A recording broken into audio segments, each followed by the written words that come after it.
Welcome to another In The Boardroom. I'm David Zidel, and today I'm going to be in conversation with Clive Butkow.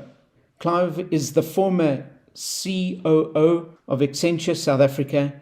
He's currently the CEO of Kalon Venture Partners, and he is a venture capitalist of note. And besides doing all that, he also supports organizations, companies with their entrepreneurial developer initiatives. So Clive, welcome to In The Boardroom. I really want to welcome Clive here today. Thank you for making the time. Thank you. It's unbelievable. The way we're going to do the talk is I'll ask Clive a couple of questions. At any stage, if you have questions related to what he's saying, please put up your hand. At least we can see when your hand's up, and none of you are going to have your hand up the whole day like they do on Zoom. So, and then at the end, we'll open it up for questions as well, hoping that this will run for around about an hour. So most people, I have short notes on, and I can just talk about them. For Clive, I'm going to read this because there's so much detail and so much that Clive's been involved in that I have to read it. So Clive, I believe everything you read. So Clive is the former COO, Chief Operating Officer of Accenture South Africa, and he's had 28 years management consulting experience. He joined Arthur Andersen, which then became Accenture in 1985. After graduating from Wits in a computer science and applied mathematics. He played many roles when he was at Accenture, from managing director, being promoted to partner, and then doing a whole cultivating the entrepreneurial mindset that helped him get involved. Recently, or not so recently, or currently, is involved with Kalon Venture Partners. And this is taking the passion of taking new ventures, listening to what they are, deciding to invest and invest in them. And hopefully you'll share some of that with us, of some of the successes that he's already having, not only local but worldwide with the companies. One of the big things that Clive was involved in is the various training courses. And I remember listening to a talk that Clive gave many years ago when he spoke about the ABCs of selling. And the ABCs was always be closing. And I think I've spoken and met Clive many times, and whenever I listen to him, even if he's got nothing to sell, he's still selling. He's still closing. He's got that energy about him. He supports numerous organizations with the entrepreneurial development initiatives, and lately has joined ORT as helping the businesses that we're involved in. So, welcome. Thank you. No, thank you.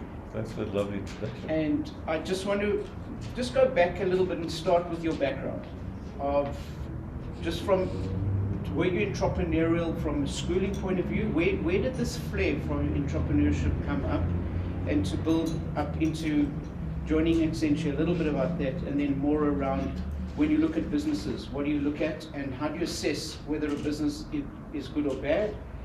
And then also the red lights. What when you look at a company says that's not going to work, that is going to work?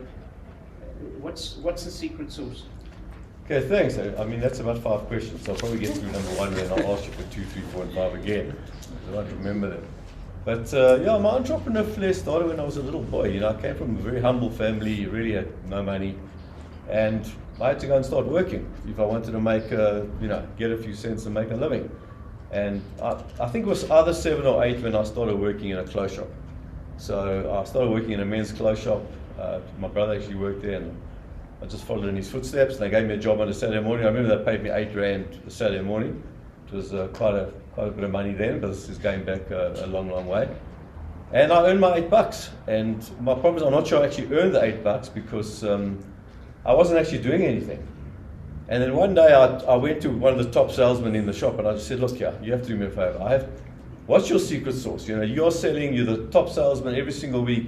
How do you do it? So he said, Clive, I'm happy that you asked that question. Just follow me for 1 or 2 months. Let me mentor you. Just don't say anything. Whatever you do, don't get in the way of me making my sales. Just keep absolutely quiet, and I'll do what I can do. And I learned from this guy, and I learned incredible lessons from this, and I'll talk about the lessons that I learned. And literally, well, I'm not exaggerating, within 3 months I was the top salesman in the shop. I was probably 8 or 9 by now, and I was the top salesman, and I stayed as the top salesman and then I paid myself through university, got my degree, and then started working. So all those years, probably 12, 13, 14 years, I worked in this clothes shop and became the #1 salesman. And it's amazing what you learn by selling. Selling in a clothes shop or selling in a technology company, you're selling. You got to know the other people, what they want, and understand what they want. So what was that thing that made you #1? I think my ability to learn and listen and being coachable. I think I'm a learner. I still today learn. Every weekend I'll read a book, and read a book a week and stuff like that.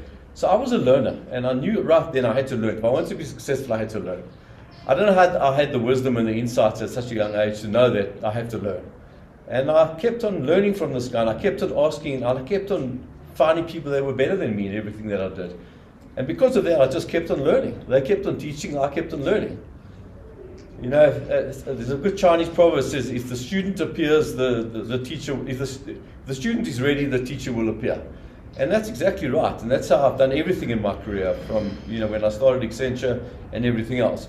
But at the same time, I was an entrepreneur. When I was a little kid, I had the lemonade stand. I used to make carts and go and sell them to the neighborhood. You knock on the door and they say, "Who's there?" So you want to sell a cart, they just close the door in your face. And I got used to that. What you have to get used to in sales and in life, because sales is not just selling something. It's, if you want to hire someone, you're selling. If you want to communicate to the PR agencies, you're selling. If you're sitting in a forum like this, you're selling. You're always selling yourself. You have to always be selling. And you talk about always be closing, always be selling, always be closing. And when I was a little kid, I had a Scooby-Doo little shop, and I had a cart shop, and I used to go door to door, knock on the doors. And people take selling very personally. You get a no, and you sit there crying in the flipper. And I said, no, bugger this. I also was taught by one of my mentors, said, you have to get 9 no's to get 1 yes. So I got the 9 no's. I knew, okay, knock on the door, they're going to tell me to piss off. Okay, close the door, fine. I'll move to the next door. And the 10th door said, fine, I want to buy a couple of carts, or I want to buy a couple of Scooby-Doos. And I learned that ability of not taking things personally. They're not saying no to you, they say no to your product. And I think it's very different. People get very personal when people say no. In the business I'm in now with entrepreneurs, they can go to 90, 100, 150 venture capitalists and get the answer no. Now, if you haven't got thick enough skin, you're just not going to continue. You're just going to say, throw in the towel, had enough, I'm not prepared to do this, and I'm not going to do this. So I think my upbringing, where I was young, really helped me. And when I joined Accenture, what actually happened was I finished my degree. I had to go to the army for 2 years, but I finished my degree, and after my national service, which I didn't want to go to, but obviously I had no choice, being in the government at that stage. I actually raised capital to start a technology business, and then this Anderson Consulting came to me and they promised me, going overseas for training and this and that, and I was seduced by them, and I just felt, okay, put a pin in my entrepreneurial dreams. I'm going to go to Arthur Anderson, maybe let me spend 5 years there learning, because it's a fantastic place to learn, and I can go overseas. The training facility was in Chicago. It's quite unbelievable, but I was 22 at this stage, and I've never been on an aeroplane in my life. So suddenly, never been on an airplane in your life, to going to Chicago, and I was going 6-8 times a year just for my Accenture career. And I did the same thing at Accenture. The first 6 months of Accenture, I recognized who the partners were that were really good. And I went to them and asked them, won't you mentor me? And won't you? And I had 3 mentors. I had a sales mentor, I had a leadership mentor, and I had a operational mentor. So the best at leadership, the best at sales, and the best at operations. And they all said, absolutely fine, of course I'll do that. And these guys helped me unbelievably. I mean, I was in my second year at Accenture, and I was selling 50, 60, 70, 80, 100 million rand jobs. Now, most people in the second year were coding COBOL. I was selling these big jobs. I was the youngest partner that ever made it in Accenture. And I really put that down to, honestly, yes, I was a learner and I was hungry and everything like that, but it was because I had that opportunity, or maybe I took the opportunity as a kid when I actually learned how to sell. Because selling is everything. You can have the best, in any business you guys have got, every one of you here probably is a business person. You can make the best product in the world, but if you can't sell it, you've got no business. You need someone that can build it and someone that can sell it.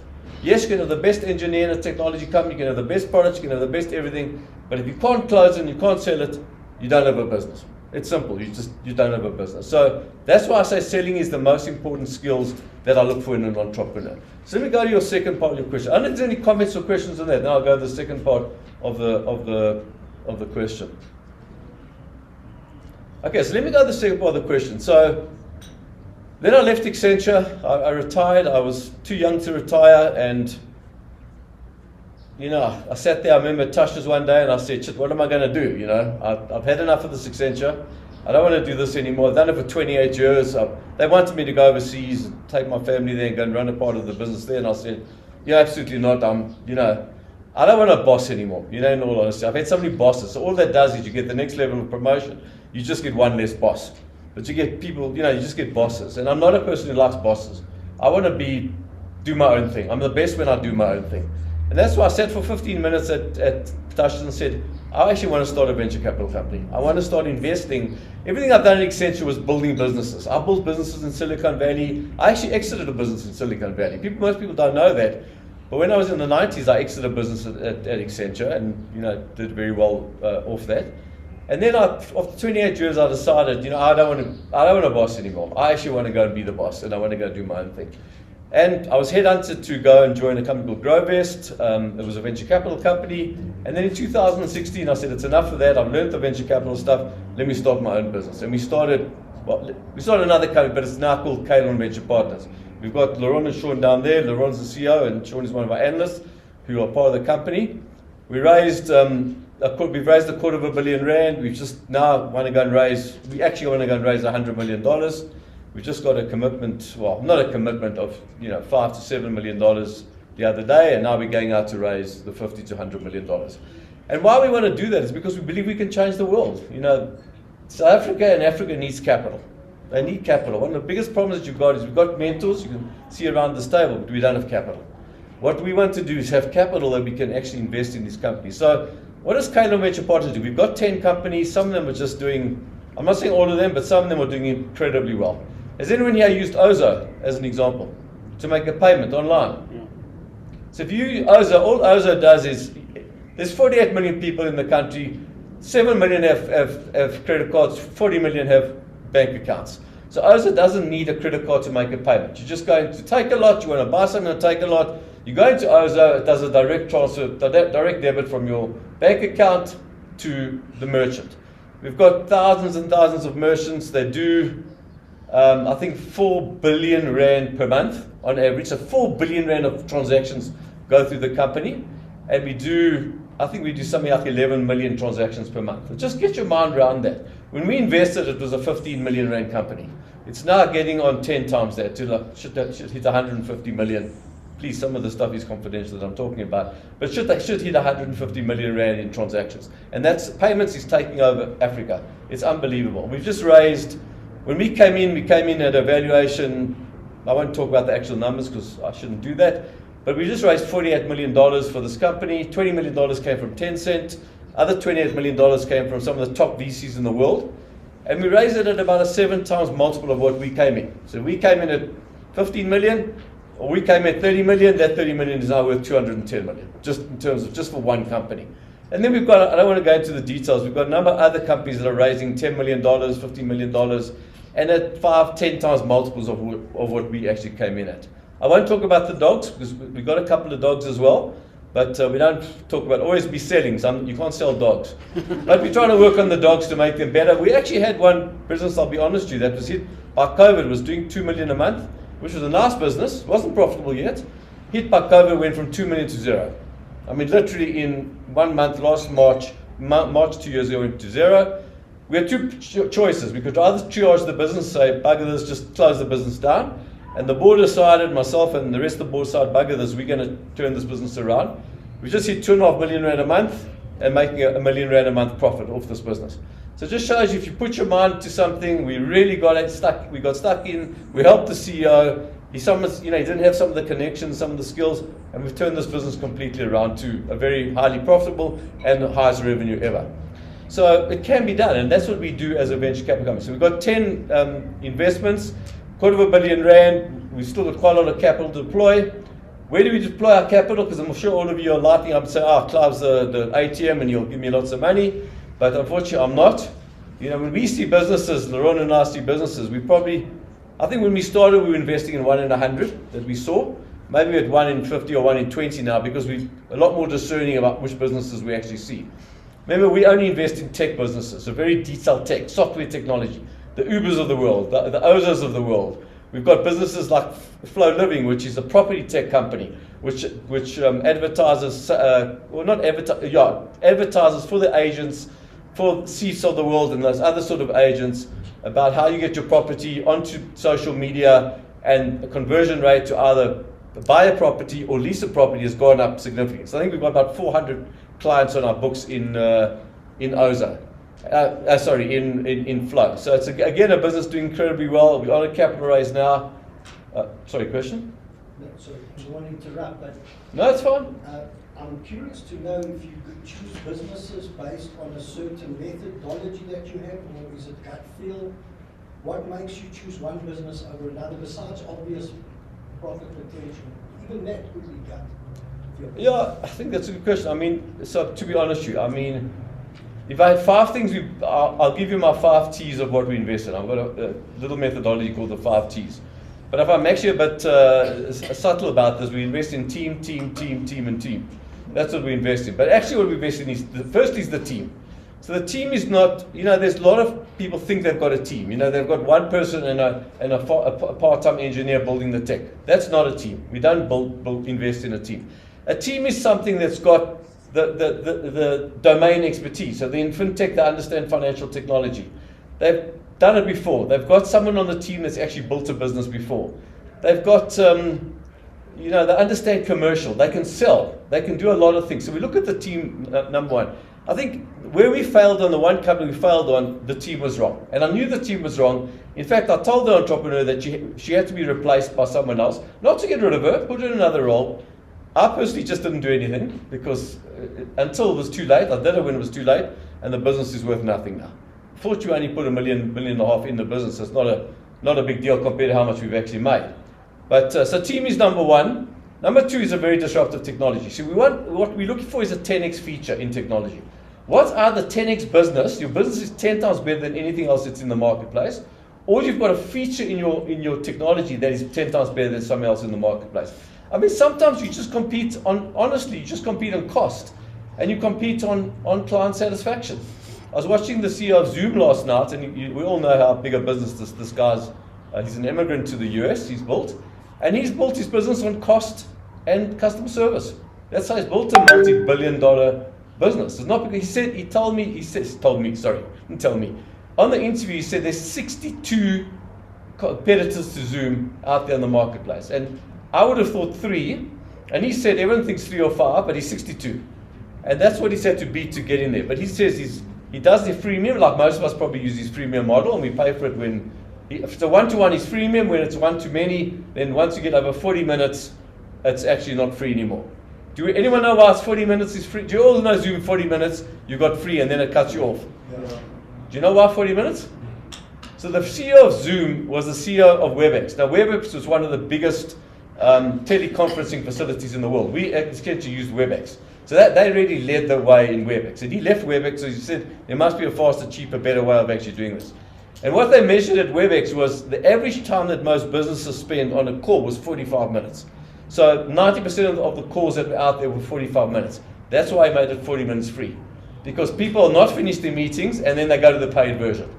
So that's why it's converted. And it's so simple, but he just made it 45 minutes. People still had things to say, and they convert from free to premium, from premium to paid. And he's got hundreds and hundreds and hundreds of thousands of clients. And that's how he's actually done it. But he's done it on cost and customer service. And customer service is actually critical. So number one is team. So they have to have all the right skills. All our teams, honestly, except the one I'm talking about, have just unbelievable teams. They're world class. And I'm not talking about individuals here. There might be one CEO, but the team that they employ, the head of sales, head of marketing, head of product, head of engineering, head of every single part of the boat, head of finance, those things. When we invest in, they don't have to have a full team. But when they raise like their Series A, they raise a 10, 15, $20 million round, that has to be to build their team completely, have a full A team. You know, we believe between $1 million, you don't have a full team. But you get to $1 to $10 million, so 50 million to 150 million range, you absolutely have to have a team. The CEO can't run the company anymore. The CEO can't take out the dustbins and do everything. They've got to rely on other people to do it. So build a great team, you can have a great business. What do great CEOs do? They hire great people, and those great people build great businesses. The CEO does not build a great business. And I'm not talking about a 50,000 rand business, I'm talking about a $1 billion business. We believe Ozo will become a unicorn. We believe Ozo will be $1 billion company.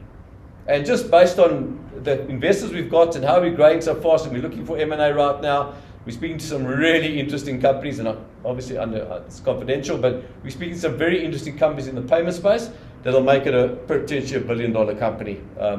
We've only fortunately got a small stake in it, but we've got a nice stake in it, which is, it could make our shareholders, and you are a shareholder, so could make our shareholders a lot of money, and obviously hopefully make us a lot of money as well.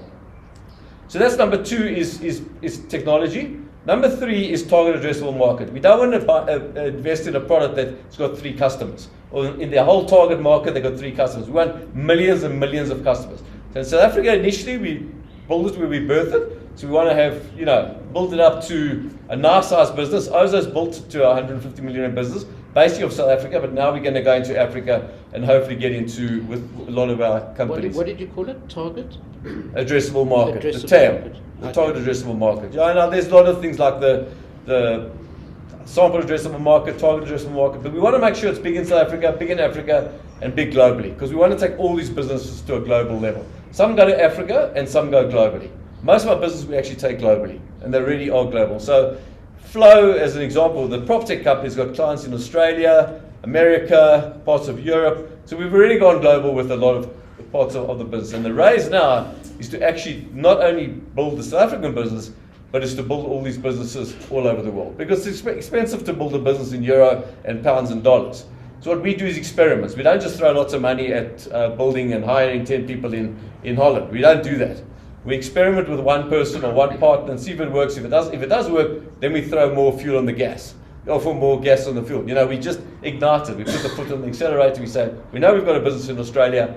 Let's go and do what we've done in South Africa to the Australian market. But we don't just go. Sometimes you have to slow down to speed up in a business. We just slow down, put one person there, see if it works, do an experiment. Everything we do is experiments. Experiment, experiment, experiment. We never experiment with too much capital, because if you raise too much capital, you can blow that capital so quickly. Before you know it, you've actually run out of capital, and then you've run out of a business. So that's the third one, which is target addressable market. Has to be huge. And the initial market could be niche. It could be a very niche market initially that we're focusing on. But we know that niche market can become a very, very big market at the end of the day. The fourth one is just the tenacity of the entrepreneur. We know it's easy. I don't like to invest in rich entrepreneurs, I'll be honest with you, because they can just give up too easily. They've got too much money and a silver spoon in their mouth. Okay, this is too hard. It's hard, guys. It's hard to build a unicorn. It's hard to build a $100 million business. It's hard to build a 10 million rand business. It's so hard, and I'm sure all of you know how hard it is, because everything that can go wrong will go wrong. Someone on TV said, well, what do you do as a typical day as a venture capitalist? I say, well, I can't answer that question, because every single day changes. Depending what happens the night before. This one wants to leave, we lose a client, we have litigation against us, we litigating against someone else. It's just complete, you never know what's coming every single day. So we just have to be absolutely nimble, agile, but it's the tenacity of the entrepreneur. They just can't give up. They have to be hungry, and know they're in for a minimum, just to get it off the ground, 24 months, and 7 to 10 to 12 years to sell the company. That's what it takes to sell a company now, 7 to 12 months to probably get to a potential exit, and hopefully a very, very big exit. And the last one is terms. When we sign what we call a term sheet, there's certain terms. There's financial terms and economic terms. What's the valuation of the companies? They're valuing the company at 50 million rand. We put 10, 20 million rand in, then it's a post-money valuation of 70 million rand. We look at their revenues, we look at the market and say, well, do we agree with those terms, with the valuation?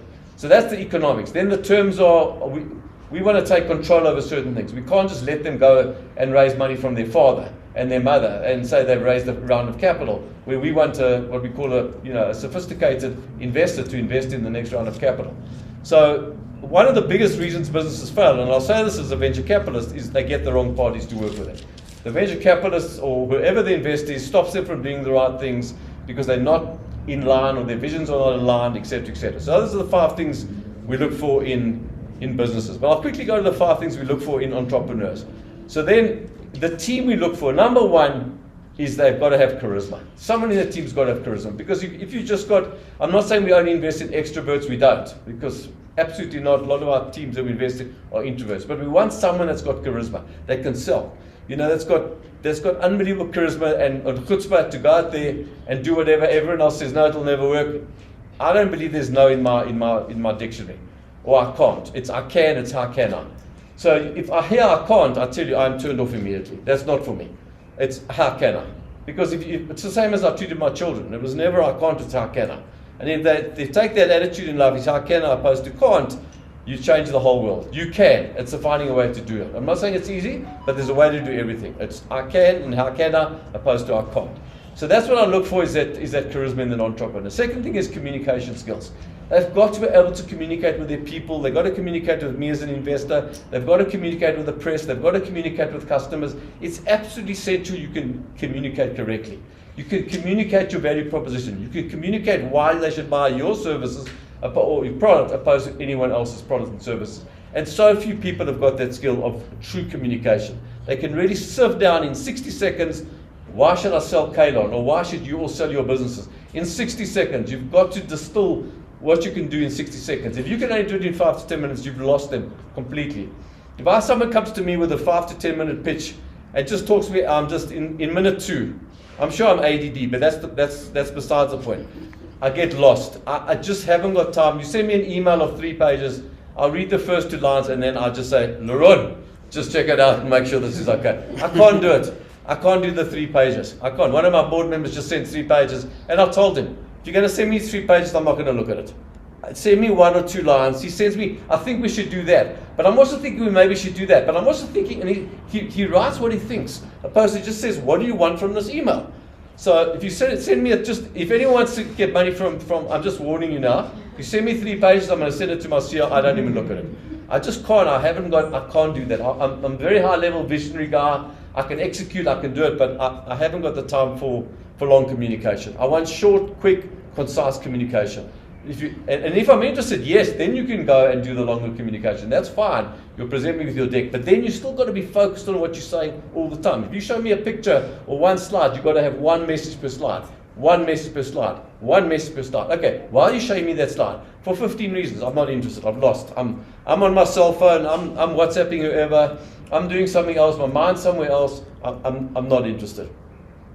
So that's the target addressable. Sorry. So that's the first thing I look for is second thing I look for is communication. I mean, then it's I go into. I mean, you've got to have unbelievable courage to be an entrepreneur today. You need to be able to say, yes, maybe you've hired your brother, your father, your uncle, your cousin, your whatever. But when your business starts scaling and the wrong people, or that you don't even know these people, you've got to have the courage to say, this is not working. Because it's so easy just to leave it. It's so hard to fire someone. It's so hard to call them in and tell them the best thing for you is to actually leave. But they don't do that. So it's absolutely imperative that you have got the courage, and the next one is commitment. You need to have the commitment that you will see this thing through for. If I'm going to put money in you, you've got to have the commitment for 7 to 10 years that you are going to see this thing through and build a unicorn. So that courage and the commitment are two of those last 2 C's that I absolutely have to see in an entrepreneur. Can I just see it automatically? No, I can't. But often we sort of date the entrepreneurs a little bit for 3 or 4 months before we going to write them the check, and we see what type of entrepreneurs they are. I love an entrepreneur when I say no, he comes back and he says, I want to come back and pitch you again. Because that's the commitment and courage and tenacity and chutzpah that I want. Because if he's going to do that to me, guess who else is going to do that to? Customers. He's going to not take no for an answer, and I love it. He might piss me off, but it's fine. That's what I was like. I would never take no for an answer. He's like me. I love people that are like me. They've got that tenacity, they've got that chutzpah, they've got the commitment, they've got the courage, and they don't care about a no. That's what I love about those people. So that's the 2 things to answer your question. That's the 5 C's of what I look for, and the 5 C's of what I look for in a specific entrepreneur. So I got 4 C's. I got charisma, communication, courage, commitment. What was the... You got communication, charisma. Maybe we'll. Customers. Competence. No. We need to get to the 7 C's. That's more important. I've actually got 7. I'm just having a bad day. But so okay. So it's firstly it's charisma. Secondly, it's communication. Thirdly, it's courage. Commitment. Fourthly, it's commitment. Yeah. And what do you want for fifth? Cash. I want the I've cash. actually got 7. I'm embarrassed. It's Kutzba. It's I'll come back to it. Okay, I'll we'll remember come back it. to Yeah. But then I've actually got 7. Okay. So, So. can I ask you something? Yeah. Sure. So often there's a trend with particularly CEO founders that one can have a blind spot and look for mini needs. And one of the things that we know in terms of success is to hire great people who are cleverer than I am, who have more than I do. How do you mitigate against this? I'm going to come back to that question. I left out the most important C. Sorry, coachability. Coach. That is the number one of all those other C's is coachability, because I'm not prepared to work with someone. And when I tell them what, I give them ideas of what they're going to do. I've done it, and they've done nothing. They're just not prepared to listen. They know it, they've built one business before, they know it all, and they're not prepared to listen. I've actually got one of those businesses, one of the CEOs, one of the founders, and I've asked him for a meeting because I'm just not prepared to work with this guy. He's just so closed off. He's not prepared to listen. This business could be there. He's doing nicely, but it could be 10x where it is now, in all honesty. So that coachability is absolutely critical. You have to be able to be coachable. I don't care if you're 20 or you're 50 or you're 60, you've got to be coachable. Because I don't care what you know, you don't.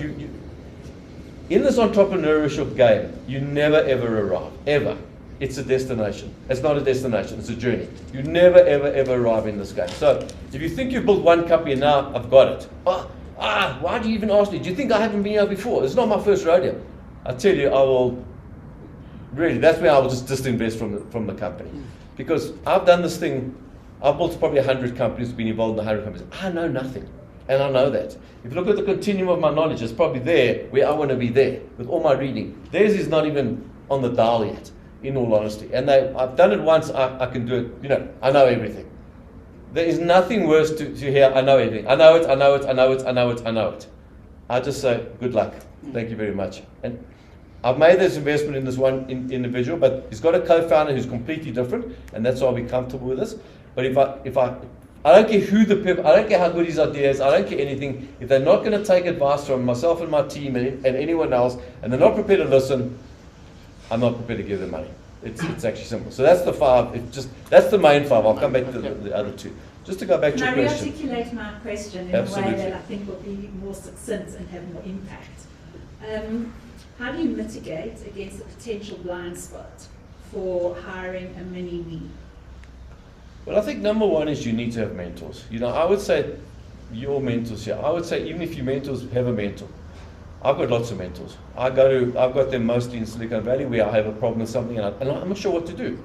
And I need to just bounce it off someone, and they don't tell me what to do. They just say, maybe this, and give me ideas of what I could do. And then I decide what to do. That's why I mentor people. I never tell them what to do. I try and give them ideas and let them decide what to do. So I think, you know the Russian dolls. We won't talk about Russia, but I know when I was in Moscow, I remember those little dolls. You take a little doll and you open it up, and there's another little doll and you open it up.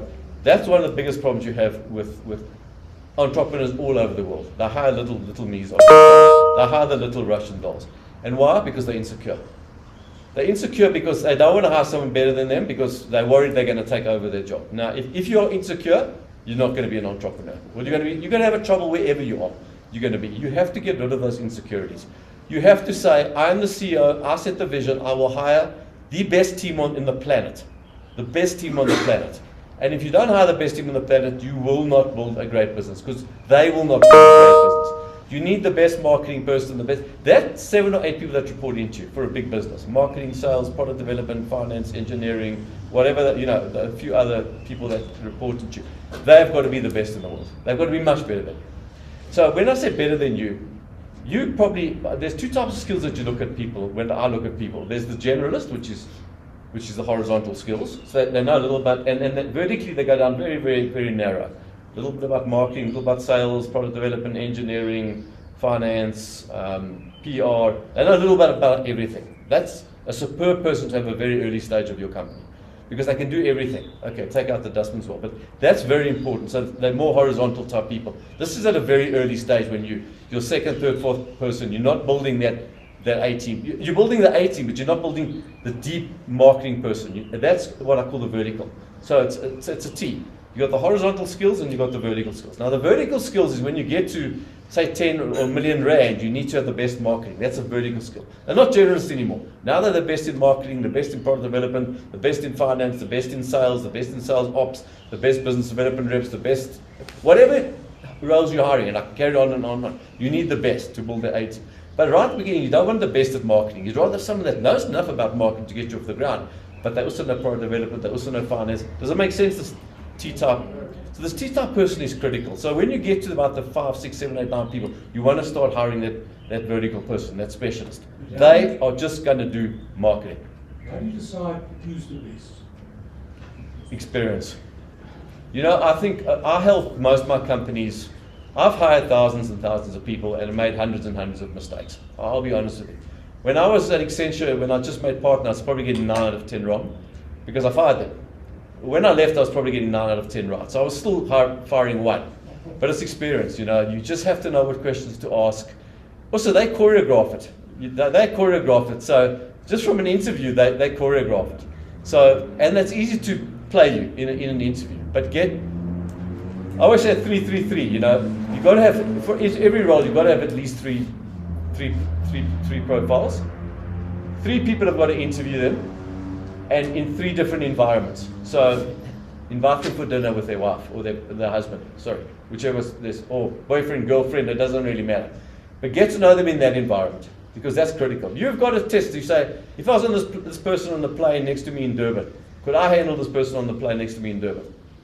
Because if you can't have an hour conversation with this person, a good conversation, they're not the right person. You've got to work with them. You've got to have that culture. And one of the C's is culture. They've got to have the 6 C's, culture. They've got to meet your culture. You're not going to adapt to their culture. A lot of people coming out of big corporates want you to change to their culture. They've got to adapt to your culture. That's where it's good to have youngsters, because they are so adaptable. They're adaptable to your culture. And your culture, whether it's integrity, whether it's customer service, whatever that culture is, they must adapt to your culture.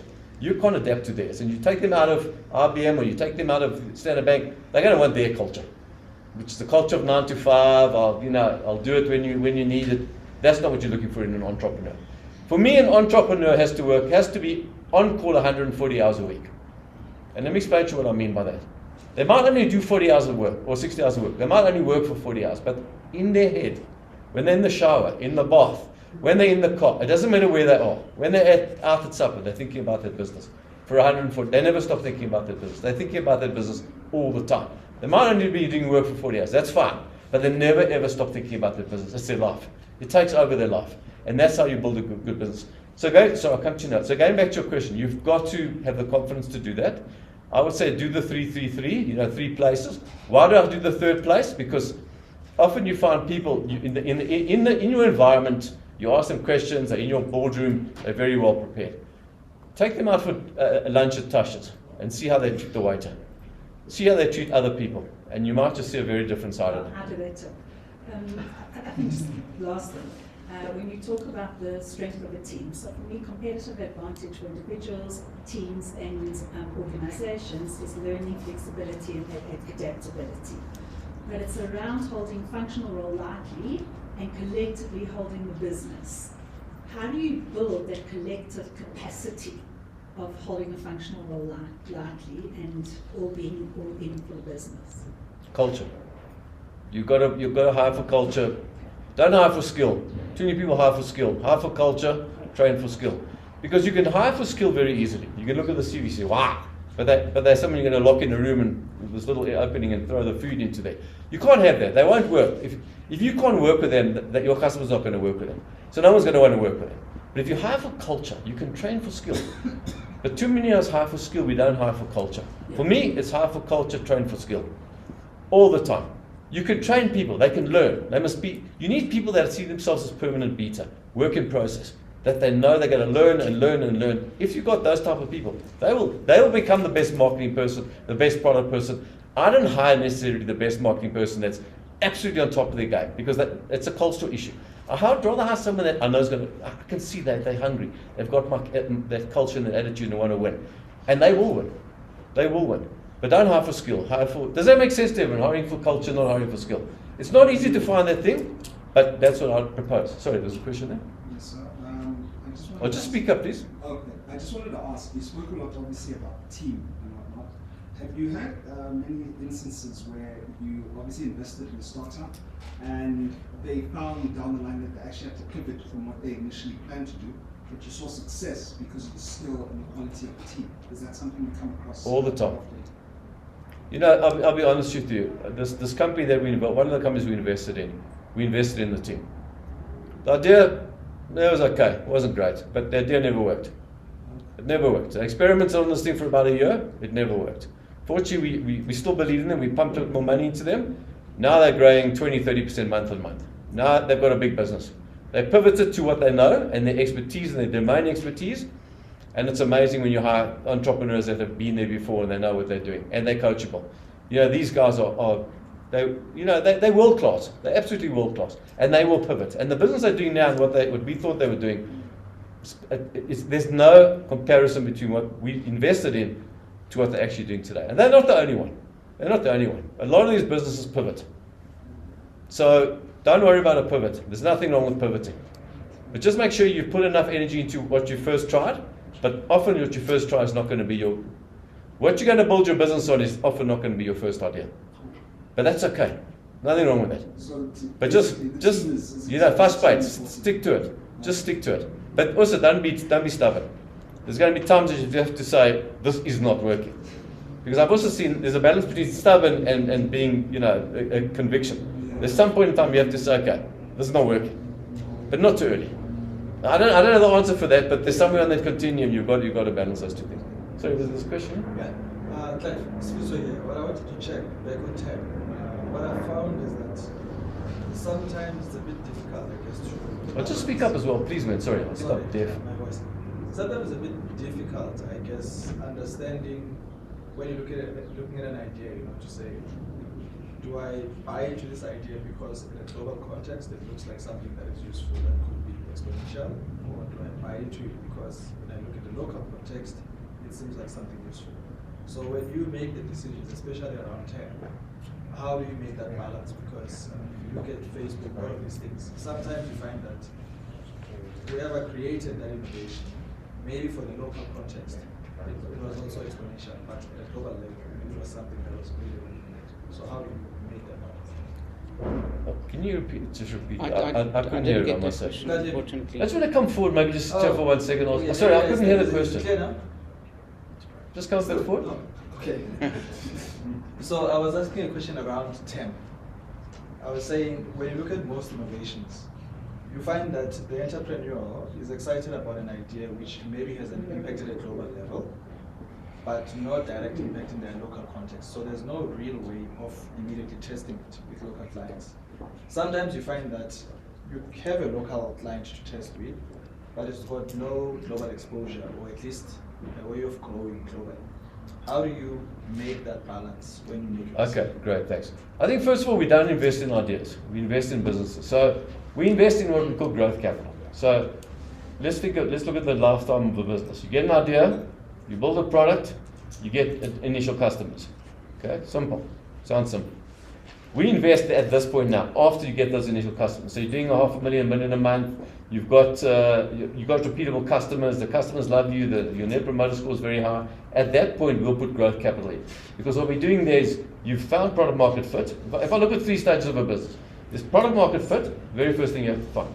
Second thing you have to find is a repeatable and scalable and profitable sales motion. You've got to find that sales motion that's profitable. And that's one of the hardest things to do. Once you found that, then you just go into scale mode. So we would invest often. Scale mode is more like Series B, Series C. It's quite late and you're raising $50 million. We often invest in that middle piece. We're going to help them get to that sales motion. And they need a sales team, they need business development reps, market developing reps, they need sales acceleration reps, they need all the different parts of the sales and the marketing funnel. So we want to see that funnel, lots of stuff going in that funnel and obviously lots of stuff coming out that funnel. So that's where we would invest. We don't invest before that. We'll invest later. One of the investments we're making now is a small check, but They're really at the later stage. You know, they're at the 50 million rand mark. We're putting in a check because they needed some bridge financing. But a great company, they're all over the world. But the TAM, you know, you have to be able to vision where this TAM is going to be. If you see, you've got to say to yourself, if this TAM is purely a South African TAM, it's not big enough. We'll never ever build a unicorn in South Africa. So you've got to envision that the problem that they're solving, there's customers all over the world that can solve this problem. And there might be competitors, that's not a problem. I don't mind competitors. I would never invest in a business, I'll be honest with you, that has no competitors. Now why do you think I wouldn't do that? Why do you think I wouldn't invest in a business that's got no competitors? No business. Why are there no competitors? Because there's probably no problem to be solved. Someone would have solved this problem before. So competitors are fine. I don't want 50,000. Facebook, take that. It was the 8th social media or 7th social media company on the. Amazon wasn't the first company. Apple, it was a disaster when Apple started, when Steve Jobs came back. Everyone says, build it and they will come. It was a disaster when he came back. Until he got, about 10th version of that iPhone and the iPod and everything, he started making a decent product. So we invest in growth capital, but we must see that vision. You know, when I invest in a business, I don't say, what's it today? When I invested in Ozo, I looked at I saw e-commerce was coming. I saw e-commerce was going to be a big thing. I saw it in my head. It's going to be a big thing. I said, we need e-commerce companies. Because I didn't invest for what he said, I invested for what it was going to be in 5 years' time. And got it spot on. E-commerce has just gone absolutely ballistic. So we've got quite a few other companies that are e-commerce companies. So we have to have the vision to say, this thing is going to be big. This thing in 5 years' time, not what it is today. Because it wasn't that big when we started Ozo, when we invested, it was 15 people, maybe doing 15 million rand or something like that. Now it's 100 people, probably going to get to 200 people this year, doing 100 and something million rand. So, but that's the vision we had as Kalon to know this thing was going to go big. But if you haven't, there's no guarantees. There's no guarantees. I won't even mention, but from Silicon Valley, they say 95% of venture capital businesses fail. Now just think about that. So 19 out of 20 businesses that you put money into in Silicon Valley fail. And when I say fail, they might get their money back. Or they might get 2 times their money. They might put in $10 million and get $20 million. But that's a failure. They want to get $5 to $10 million. So I saw another hand up there. Just before. How do you monitor the companies? You're giving these guys money. How do you check that the money's going into the right place? You set them targets, or is it a much more broader kind of place? Yeah, I think, the first thing we do, which I'll talk about the term sheet. So in the term sheet from a control point of view, the first thing we have to do is sign off their forecast and their budget. We have to sign that off. They cannot start spending any of our money before that is the case. They can't just go and buy. We have a whole lot of what we call conditions of precedent, that we do not allow them to do certain things unless we approve it. So as long as they're following the budget that we've approved, we don't mind it. If they want to change the budget, it goes to the board meeting, and we'll change the budget at the board meeting. We also have trackers every month. We speak to them. I speak to my investing companies sometimes every day, sometimes every week. I know exactly where the business is. But cash flow and burn rate is a very, very critical thing for us. Because we have to know there's enough money out there that we can get to the next milestone to raise that next $5, $10, $20 million. So it's a hard one, but we just have to stick close enough. We're not an investor that just puts money in and we see it 3 months' time at the board meeting. We don't do that. We're much more hands-on in the business. I wouldn't say exactly what they're doing, but I also know which businesses I need to check exactly what they're doing. Because sometimes they don't realize spending, and they spend too much too quickly, and they potentially could run out of money. Those are businesses that worry me. And when you find a fraud, what do you do? Kick their backsides. No, kick their backsides. You have to call them over the coals, and we have hard board meetings, I'll tell you. I'm not a guy who's scared of conflict. I'm not there to be liked. I'm there to be respected and do the right thing. So if they're not doing the right thing, I tell them. As much as they push back, I tell them. And you have to. Because if you want to grow big businesses and you don't tell them, well, then it's you to blame. So, Clive, I want to follow up on a question, on this question specifically. So I remember ages ago, I thought that you owned a corner in Tasha's because every day you were in Tasha's. I think Tasha's is successful because you were there every day. The same table. Every single day. And you won't believe it. And the only reason I'm not there, I haven't been in Tasha for 2 years now, was because COVID stopped it in February 2009. So a couple of questions. One, what the hell were you doing there the whole time?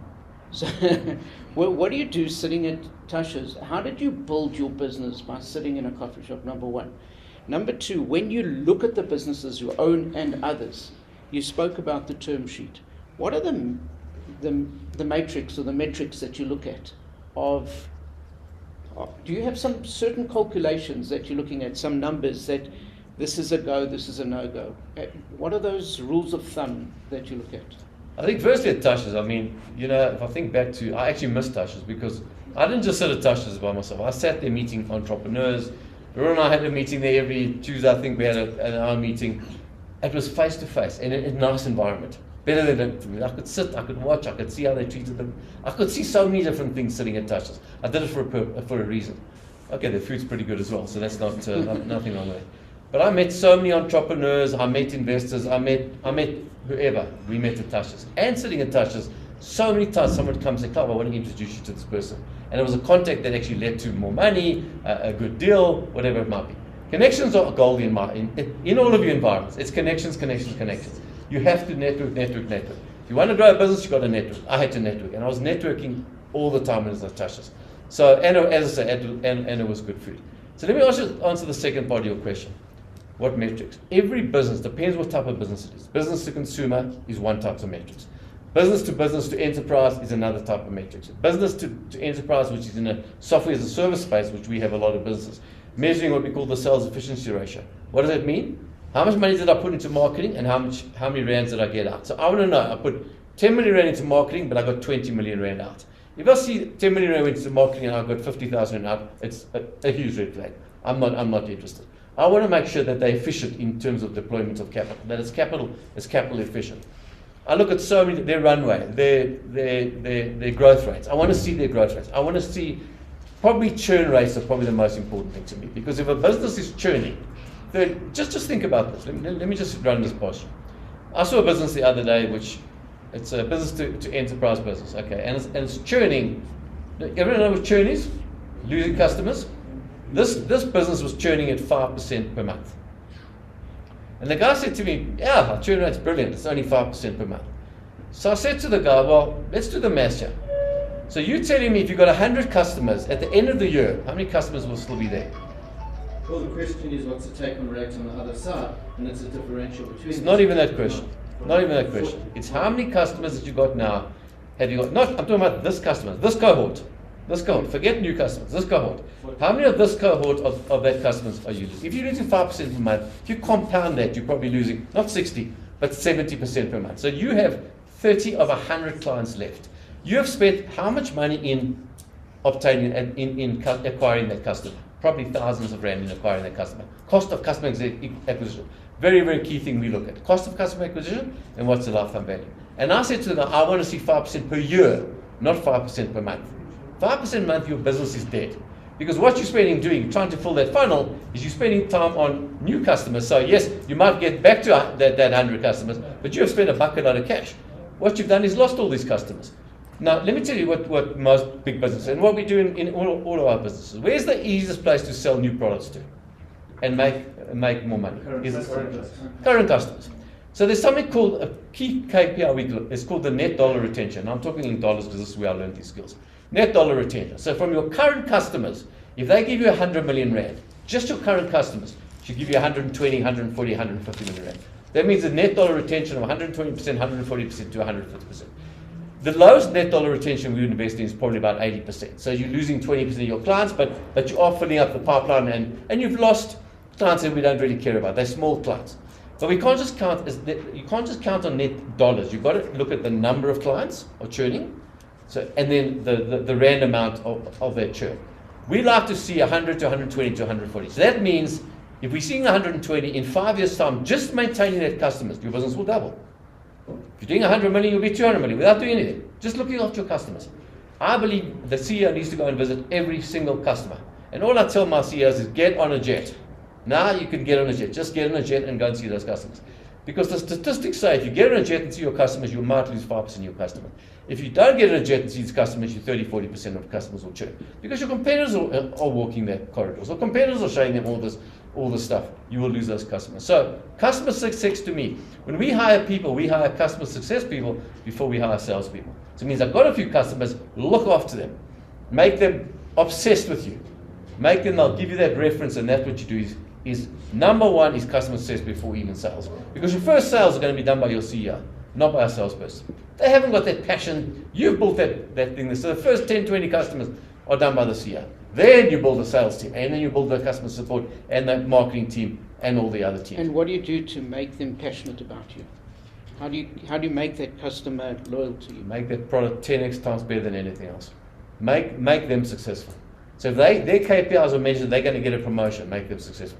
If you make them successful, they're going to tell their buddies at their competitors, at their competitors. They're going to tell everyone how brilliant this product is, and they're just going to buy and buy and buy. And you know what that's going to cost you?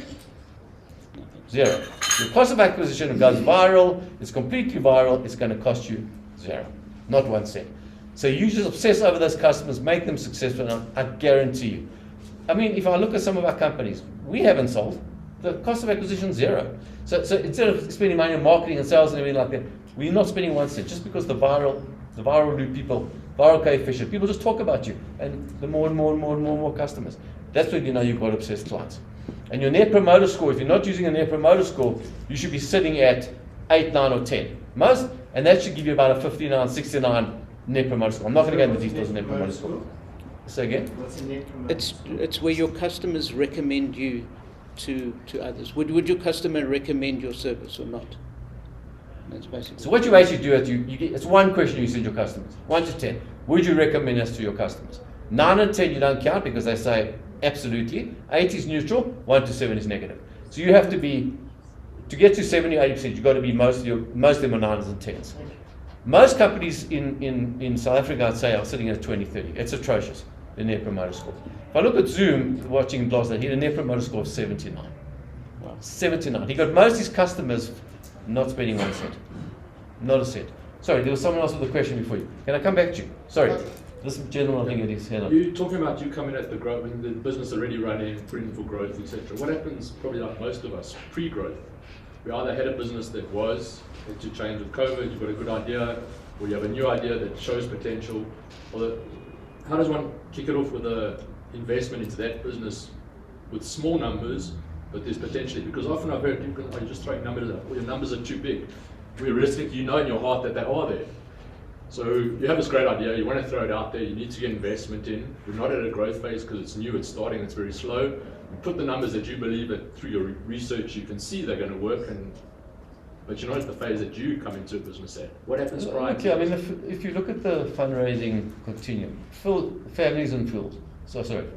There's 3 Fs: family, friends, and fools. Okay, fools fools and their money are soon parted. So I don't like to use it, but it's family and friends. That's the money you're going to get from an idea to build a product. Then you're going to get an angel investor. So they don't mind there's no traction. They love you, they love your team, they love your product, and they say, wow, this is big, and an angel investor will come in. One of the biggest problems in South Africa is we don't have enough angel money. We just don't have enough angel money. We don't have enough people taking those risks. Then you come to me. Once you finish the angel, now you, as you said, the growth capital is where I put it. So the biggest challenge, you either get, you get family money, or go and find someone in your area. There's lots of people with money in this country. Find someone maybe that's retired that'll put $1 million, $2 million into the company to get you to the point that you can go and raise a 10, 50, 20, 30 million rand round from a venture capitalist. And another question I'm going to say to you is try and bootstrap as much as you can. Bootstrapping is because the longer you can bootstrap, you're holding 100% of your equity. Don't give away that equity too quickly. Because if an angel says, I'll give you $1 million, I'll take 40, 50% of your business away. If your business doesn't want big hits, you're going to make no money.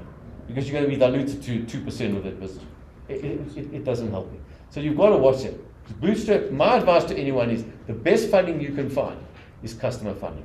Get to a customer, go and get their funding, not just customers paying you.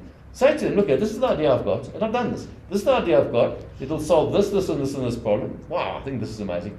Why don't you fund this business? And they'll fund it. It's non-dilutive. You're not losing a cent of your equity, and you've got a customer paying for your potential product. Or the day you get your product out, go and find a couple of customers bootstrapping it. They will fund your business to get it to the next level. Is it easy? No. But even with capital, having capital doesn't make your business easier. A bad business with or without capital is a bad business. It just has a longer runway to having a bad business.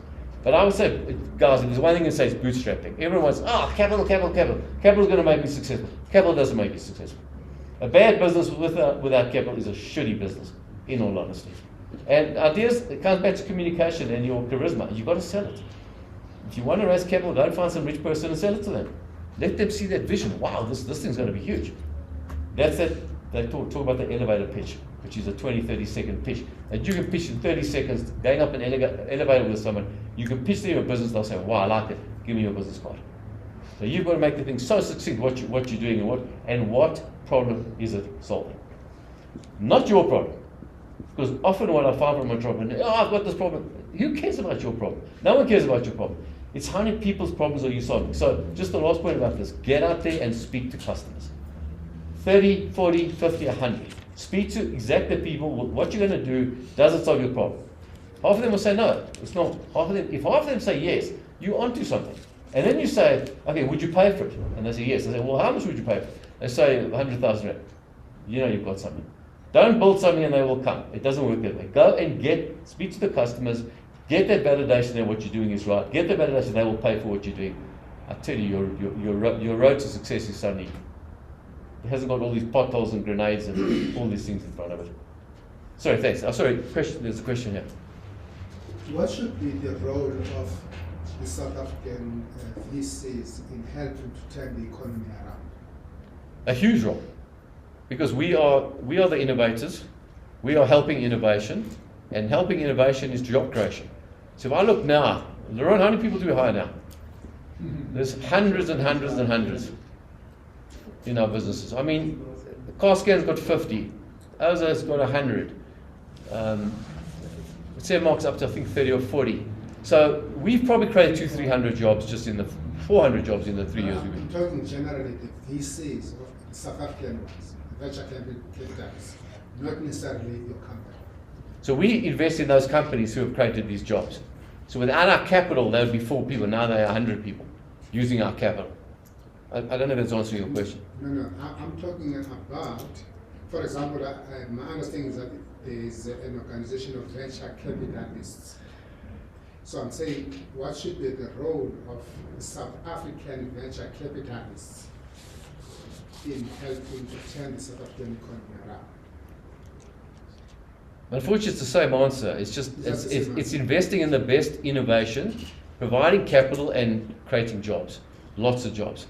So if you look at Oza, which has 100 jobs now, which had 15 when we invested, we've created 85 jobs. So if you take all the venture capital, as you're referring to, take the whole venture capital environment in this country, thousands and thousands and thousands of jobs have been created. I don't know what the number is, but there's thousands. Just in South Africa. Never mind when we go overseas, we don't talk about overseas, but just in South Africa, we've created 400 or 500. I mean, there must be thousands and thousands and thousands. One of the problems that you have in this country is not enough venture capital money in the ecosystem. So we've got $250 million, which is raised another, 75 million, maybe 150 million, maybe $100 million. But if you add all of that together, if you look at Africa as a continent, Nigeria is getting 80% of the capital that comes into the continent, 70, 60%, whatever it is. Kenya's getting, and Egypt's getting 30, 40%. We're only 4th on that list. So what is the reason? Nigeria, Kenya, Egypt, South Africa. Why are we? Because we don't have markets that are big enough to build these unicorns. So the businesses in South Africa that haven't yet gone global want to raise big money from outside. There's just not that money in South Africa.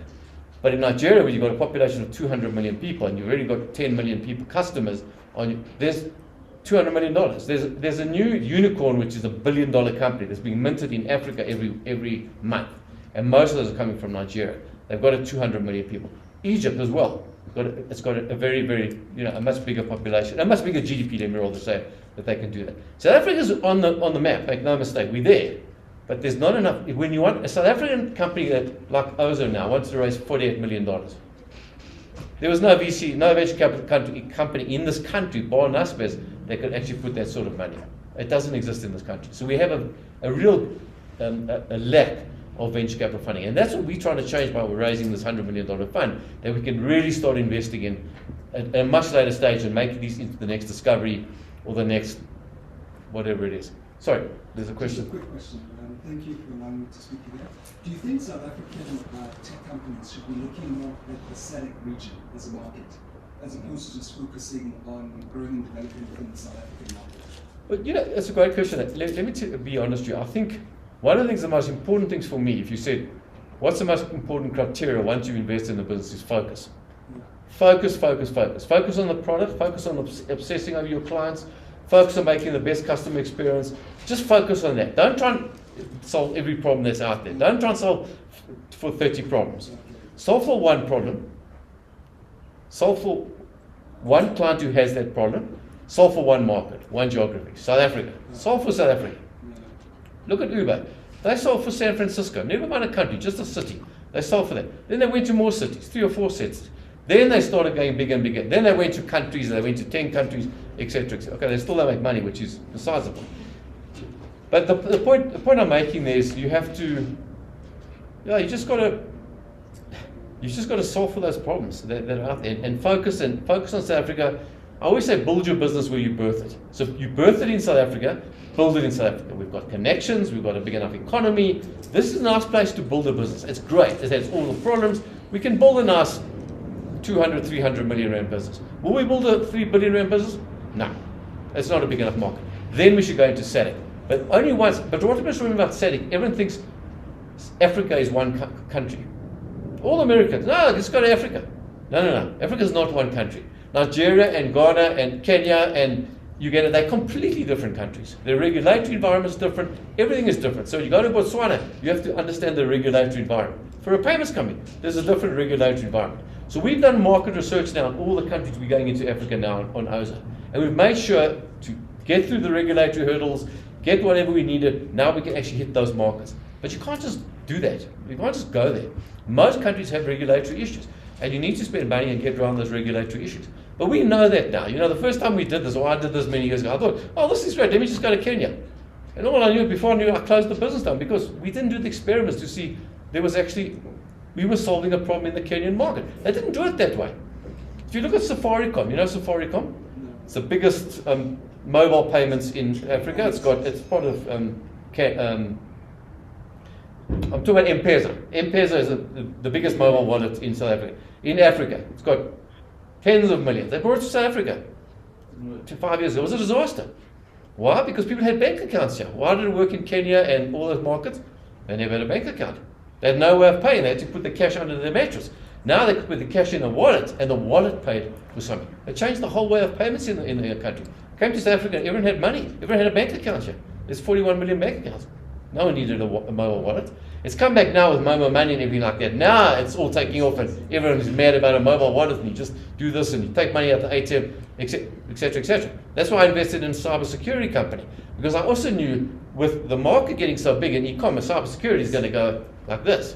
We're raising $10-50 million in our cybersecurity company now. It's just done like this. It's gone one way up. 6-7 countries. Cybersecurity is huge. It's one of the biggest things. If you look at Russia, what's Russia going to do now? They're going to use cybersecurity, I think, on America. Because you might not fight the war with guns, but you fight the war with technology and digital. That's the war I think that's going. Sorry, there was a question. Thank you very much. It's been fantastic, Clive. I wanted to find out from you that business that was doing 2 million pre-COVID and then went down to 0, and now you've got it up to 2.5 again. What top 3 things did you guys do to get it going again? Number 1 was capital. It had no capital. We would have had to close the business down, had no capital. So we did some debt funding and we had capital. Then we said, stop this focus. We focused on 3 or 4 clients. So we said, we are going to close. They were whales. They were really big clients in the FMCG space. We're going to close Tiger. We're going to close P&G. We're going to close. And we focused on those clients. I got involved. The other board members got involved. The one board member has actually got that type of company. And we focused and focused and focused. We now got big clients, 4 or 5 big clients. It was just focus. Before that, we were worried about the client who was paying us 10,000 Rand a month, and 5,000 Rand a month, and 2,000 Rand a month. It was a waste of time. So we focused only on a client that could pay us 100,000 or 1 million Rand a year. And we focused on that. And now we're a 30 million Rand company. Focus. We knew what we wanted. We had strategy sessions about what we wanted to do. And the hardest thing about a business is actually saying no to something. You've got to say no to the good things so you can say yes to the great things. Now you think about that. Say no to the good things so you can say yes to the great things. So some of the best entrepreneurs in the world have said no to a great client comes in. I say no, don't want that client. I want that client. And they spend their money closing that client. So say no to the bad so you can say yes, or say no to the good so you can say yes to the great. But I think every business we've scaled, it's yes, it's focus, and starting to say no. Because as an entrepreneur, how many of you have said no to a client? How many of you, yes, how many of you has said yes to a client that shouldn't have? How many of you honestly have said yes to a client that you shouldn't have? That's better. Again and again. Because the problem is, that's what's seductive. You need that money, you need the 10 grand, but what it's actually going to cost you, you don't even think about that because, oh, it's a client. Let me close this client. Wrong answer. Focus on getting the clients that you think will turn your business around. And just that one word. My biggest word for any entrepreneur. Focus, solve a big problem. And how do you solve the problem? You go and speak to your clients to make sure you solve a big problem. Solve the problem they've got, and you said, how do you make them come back and not churn? If they're solving their problem and you're making them successful, they will never ever let you down. They will keep on coming back and they'll pay you more. After a few years, you then start going, how do you expand your business? Okay, you're now a big business, how do you expand? Vertically or horizontally? Horizontally is geography. You're going to new geographies. You go to Australia, you're going to Kenya, Nigeria. So that's a horizontal expansion. And vertical expansion is you build more products. And you actually need to do both. You need to, now you've got the customers and they know what problem you can solve. Build another product. And who's the easiest place to sell it to? Your thousands of customers. So instead of doing $1 million a month, I'm now doing $2 million a month because I've sold them more products. So it's geographic expansion, horizontal, and vertical expansion, which is product. And we do a strategy session in all our business, say, what should we do? Do we have other products in the market once, or should we just go same product, focus on one product and one problem, but we go geographically around the world? And that's what we're doing with we do both actually with most of our products. But we don't just suddenly wake up and just do it. We think a lot about this. We do a strategy, we do market research, and we see that market's the same as this market. Like Flow, our property tech company, we did a whole exercise in America and Australia. A lot of money it cost us, it was worth it. And they worked at the markets exactly the same. There's not a different market. And we got into Australia with one contact in Australia, and it's just growing. And now Australians want to actually invest in the company. So guys, I want to stop the good for the great. We've kind of running out of time, but fortunately this is session 1 of 10. So Clive's going to come back for another 9 sessions. Absolutely. So I haven't even started yet. I think it's incredible. I've interviewed Clive a couple of times, and for me it feels like just hitting play on a recorder, and it just goes. And I try not to stop because the wealth of knowledge coming through is unbelievable. And I think, if I can be presumptuous, if we could get you back for another session. No, absolutely. I love imparting my knowledge. Maybe even, as you say, more focused on certain things so we can look, because it's, I think you can all agree that the value that we're getting from here is unbelievable. I think we talk about the 5 T's and the 6 or 7 C's and the focus. We'll leave it at 5 at the moment. I still remember 6 and 7. And I kept thinking, what should I sum it up with? And every time I thought I found something that you said something even better. So I just, first of all, just for your wealth of knowledge and for just being so open to share, what we're going to do is we'll close it here, but leave it, grab something to eat and informally, and maybe you can chat for a few more minutes that you have. But really, thank you so much. And just tell me when you vacate that table at Tasha's. I want to sit there. Absolutely. Just by the way, Mike, just closing remarks is on my bucket list is to write a book. So I started it when I just retired. I wrote 1 page and it stopped because I just ran out of time. So I definitely want to write a book. Clive, what inspires you? Like, how do you inspire yourself? Like, we all come here and you inspire us, but what do you? It's interesting you asked that. It's not money, because I've made my money. It's not money. I don't have an off switch. You look at all of my body, there's nothing that says off. I can't switch myself off. And my passion is helping people become successful, changing their lives. So I look at my life, where I grew up, and I think it's probably from my growing up, how people changed my life, those mentors that changed my life. And the little things they did, how they changed my life. A few mentors when I was younger, a few mentors when I was at varsity, a few mentors when I was at, and a few mentors now, and they completely changed my life. Financially, but a lot more than just financials, that's just a byproduct of success. It's not a big deal. But I just love helping people. I love it. If I had more time, if I didn't have this big job of Kayla and all this money to worry about, this is what I would do full time. I was actually doing this the first year before I took off a year before I started my venture capital company, and I was helping a lot of I just love helping people. So I just want to pay back what people gave to me when I was younger and made me who I am. But I still know nothing, I'll be honest with you. Don't think I know a lot, I know nothing. I learn every week. When I read a book, I say, wow, why didn't I do that? It's amazing. And it's interesting when I read books, I've got on my Kindle probably 500-600 books, business books, venture capital, entrepreneur, autobiographies. But what I've actually started doing now is I actually read the same book over and over again. So if I read 10 books in the next 10 weeks, I'll read 10 books I've already read, opposed to 10 new books. Not that I haven't got 10 new books, because when you've read them already, I read them again, I say, geez, that's amazing. I never picked that up from the first time I read this book. So you pick up all these gems. So that's my advice to anyone. If you are a reader, and advice to anyone, read. There's no reason today not to read, not to listen in the car to YouTube audio clips. When you're running on your treadmill, not to have something in your ears. You can have crap. Fiction, I don't do fiction. I only do non-fiction. I love non-fiction. I love reading autobiographies. I love reading about how entrepreneurs failed. I read every week about, there's a podcast that I'm on that's how entrepreneurs failed. Because I learn more from how they failed and what they should have done than the ones that succeeded. If I look at my own life, I've learned more from failure than I did from success. Because I question them, what did I do wrong? What can I do next time? When you succeed, there's nothing to learn because you just got it right. You were lucky. I was lucky. But failure is a great teacher. Failure is a phenomenal teacher. So I don't know if it answers your question, but I'm just passionate about changing people's lives. If I could I know you know we've had a session, and I hope I changed it slightly, but I mean, I remember I had a session at Tasha's before, and it was with a friend of mine's sister, and she just let me have everything I said. She shouted and screamed at me, and how can you tell me I don't know this? And I'm thinking, am I doing the right thing? I mean, where did I go wrong here? Then I just stopped saying anything. I just listened to her. And she just let me have it. I said, okay, are you finished? And it was the first time ever. I must have met with 100, 200 people and given them advice, but it was the first time ever I got it. She just let me have it that I was completely wrong in everything I said. But it happens, you know. You gotta expect that. So last thing, just sorry, there's one question. One question. What's on your reading list? Yeah. So that was going to be my question. Is what I'm going to dovetail on what you said. What book would you recommend, and what podcast would you recommend? Podcasts, I tell you, I listen to. There's a guy called Jason Lemkin.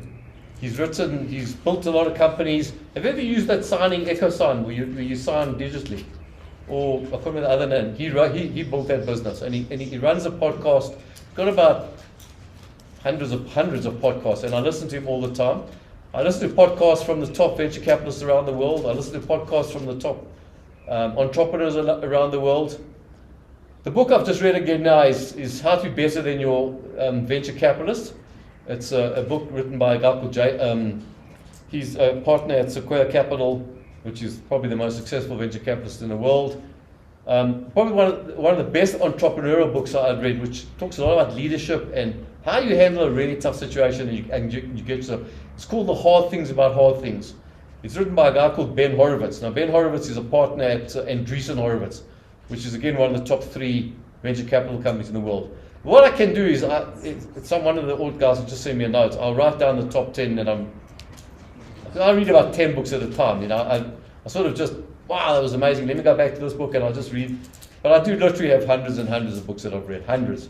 But I'm going back now and reading the ones I've read already. And what I do is when I read them on my iPad, I mark them. So I mark all the gems. And when I reread them, I don't read the whole book. It takes too long. 400 or 500 pages. I just read the things that I've marked. And that's the stuff that really, wow, that sticks out. Why didn't I have that? And I mean, just the one thing that I will close with, and I think it's quite, I learned this from one of my mentors quite young in my life, that said, if you want to grow, I have to remember what it said.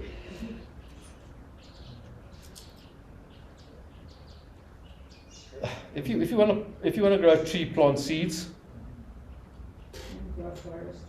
If you want to grow a tree, no, I can't remember what it says.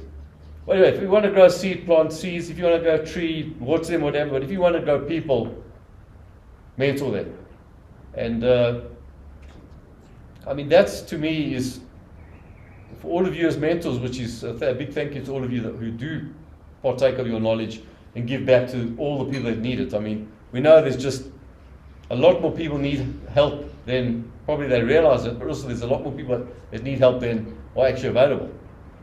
I actually got a call yesterday with, had a call, she runs Homecoming Revolution. What's her name? Martine. It was Martine. No, not Martine. Martine left it. It's a new person that took it over. And they've just started a platform for Africa where you can register as a mentor and all the entrepreneurs register and you just do a matching thing. And I don't want you guys to stop doing ORT because of this thing. But you set the price, like I could set 5,000 Rand an hour, whatever price you pay. They could say I want a session on sales. They'll pay me and they would, the platform would take 35% of the thing. Jones, or whatever her name is. But it's a great platform that if you do want to help and you have got that knowledge, because there's so many people in Africa that need this knowledge, and it's including South Africa. And you can make, I would do it for free, I'll be honest with you. I wouldn't take money because I really would never charge an entrepreneur for my knowledge. But if I've got time, I would help. But these are the type of platforms we need, and if something like ORTJET could maybe get going, or maybe we should look at this platform, because that would be a great way of doing it via digital. It automatically sets up a video for you, and you can actually do it that way. And you can help people from all over Africa. EY is doing it as well. Who's doing it? EY. Oh, you are doing They're it. doing it internationally, so you just, you choose. Do you pay for it? No. You should actually get that. What's the site called? You should actually get that site. It's part of their platform. I'm doing it through them. Oh, and you can access any mentor from around the All world. over the world. Wow.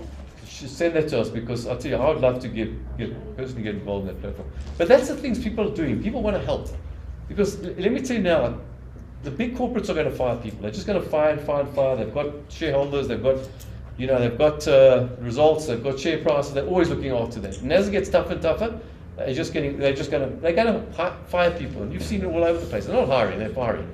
Who's hiring the people? It's the entrepreneurs or someone else. It's the entrepreneurs are hiring the people. That's what's going to change, Clem Santa said it, if you want to create 5 million jobs, you've got to create 1 million entrepreneurs. Simple. That's what you've got to do that. We've got to create these entrepreneurs. And particularly in a country like South Africa, what's our job? Is 47% people have not got jobs in this country. And the reality, whether it's good or bad, is BEE doesn't make it easier for a lot of us. Look, and the longer they stay unemployed, the harder it makes it. They just become, and that's 37% is actually. No, what I'm saying is the 37% are actually registered people that haven't got jobs. It's not people that have actually fallen out of the system. They don't even count. No one counts them anymore.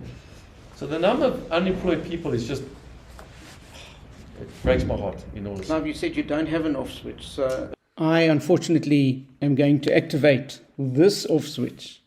I just want to thank you, Clive, for the valuable, very valuable information that you've shared with us. Hopefully, as I said, we'll have another session with you. I'm David Zidel, and thank you for joining me in the ORT Boardroom.